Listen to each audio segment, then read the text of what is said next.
Effectivement, c'est un hymne universel, l'hymne à la liberté, l'hymne aux droits de l'homme. Et Paris très beau, Paris qui est déjà tout beau naturellement, mais qui, illuminé par ce feu d'artifice, était absolument magnifique.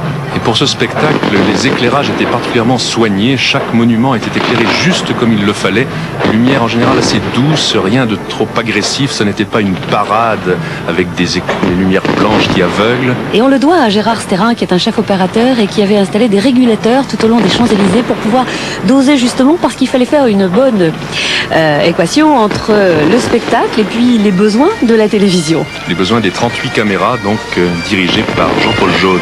Je reconnais le son du Royal Tattoo et voici l'arrivée des Anglais.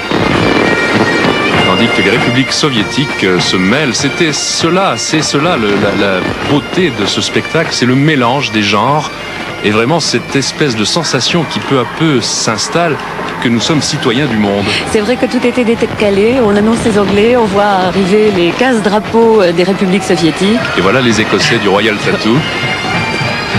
150 soldats écossais, 150 irlandais et 150 anglais, pas de jaloux. Absolument.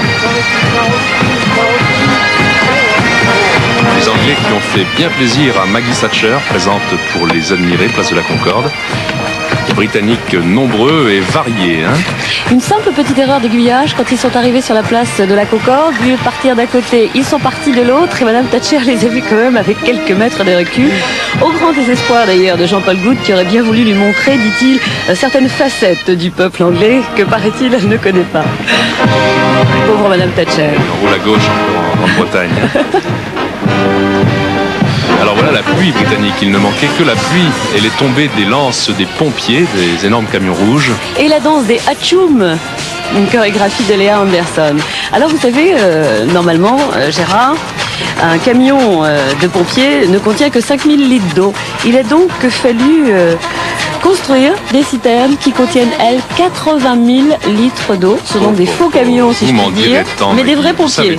Vrais pompiers anglais. Et des double deck également, des autobus anglais, londoniens.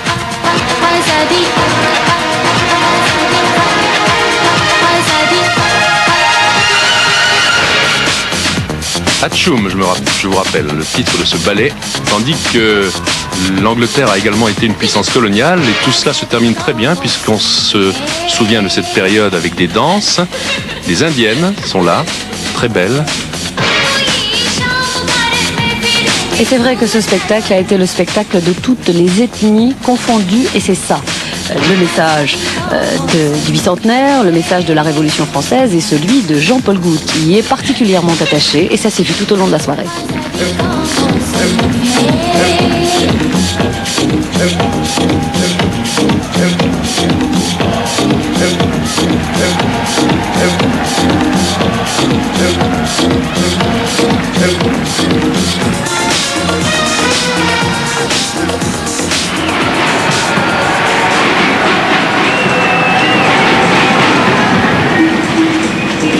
On le disait Gérard tout à l'heure, on a utilisé tous les superlatifs pendant ce spectacle, mais quand on voit ça, c'est tellement beau. Il faut peut-être même plus le dire d'ailleurs pour que les téléspectateurs puissent le savourer tranquillement.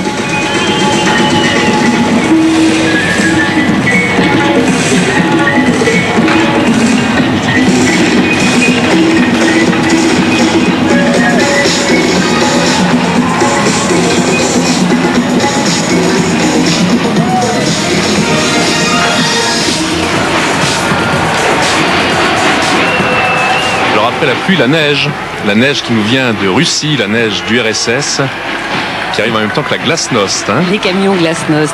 Alors évidemment, on a fait des essais là encore avec de la neige artificielle, mais ça n'était pas très pratique et puis ça n'était pas agréable pour les gens. Alors ce sont des millions de confettis qui ont inondé les Champs-Élysées hier soir.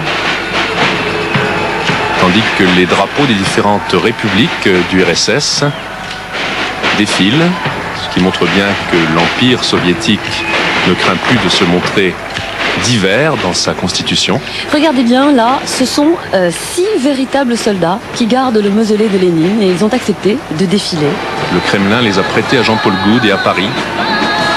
Alors voici peut-être le plus étonnant, cette patinoire portée par des marins soviétiques. et l'ours. Avec un chapeau à l'effigie du Potemkin, l'ours qui danse sur la patinoire, entouré de 84 danseuses du ballet Berieschka. Elles sont habillées par Asdin Alaya et elles font une sorte de danse des foulards qui a été inspirée elle-même par Jean-Paul Goude. Décidément, jusqu'au bout, le souci du détail. Oui. Cette patinoire est en polyester. Hein. Oui. Et l'Union soviétique, vous allez le voir tout au long de cette image, elle est symbolisée par la diversité. Hein, à la fois ce qu'il y a de plus traditionnel et ce qu'il y a de plus moderne également. Les Soviétiques ont voulu montrer l'évolution de leur pays depuis la Révolution jusqu'à la glasnost d'aujourd'hui. Et la diversité, comme vous le dites, de cette Union soviétique. Alors les téléspectateurs sont au premier rang et là, les spectateurs des Champs-Élysées ont eu de la chance parce qu'ils ont dû au moins apercevoir l'ours. Jean-Paul Goude avait pensé qu'il y aurait beaucoup de monde sur les Champs-Élysées et avait monté au maximum la hauteur des différents chars. Voilà, on parlait de diversité, voici la période constructiviste, c'est celle de l'époque du poète Maïakovski, et puis c'est une période dont se réinspirent à nouveau aujourd'hui les partisans de Gorbatchev. C'est la période de grande liberté qui avait succédé à la révolution soviétique et que les soviétiques tentent de retrouver, enfin du moins estiment en ce moment avoir retrouvé.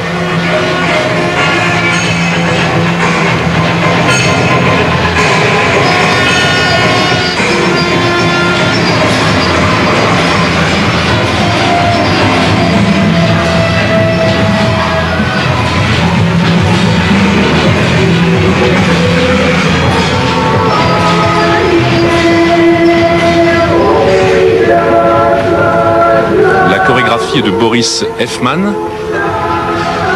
Et on pourrait peut-être en profiter, Gérard, pour dire un mot de la réalisation de Jean-Paul Goude et des moyens mis à sa disposition. 38 caméras, des travelling de 300 mètres, il y en a plusieurs. Et 40 télévisions ont retransmis ce spectacle en direct et 40 en différé. Fantastique. Le monde entier, donc, a vécu la Marseillaise du bicentenaire. La plus grande scène du monde, 2,5 km le long des Champs-Élysées. Et croyez-moi, en plus, moi je trouve tous ces figurants, amateurs ou professionnels, extrêmement courageux. La majorité quand même d'amateurs sur les 6000.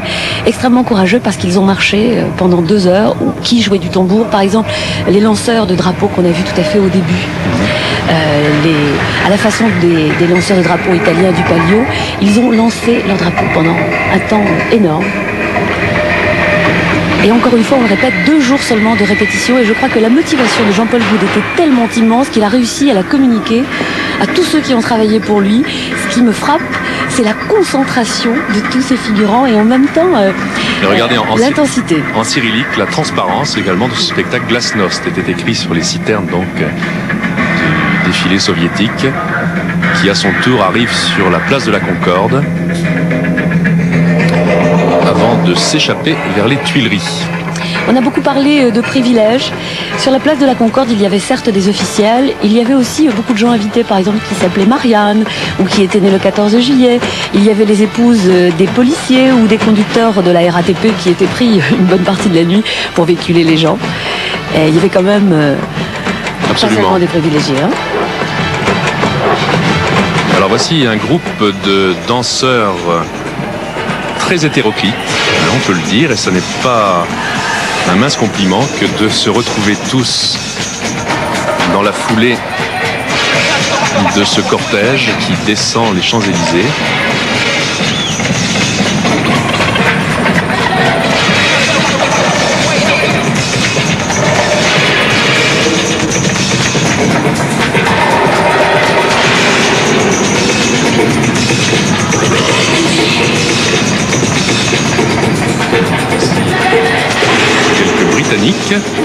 Ce sont les chasseurs du Claridge.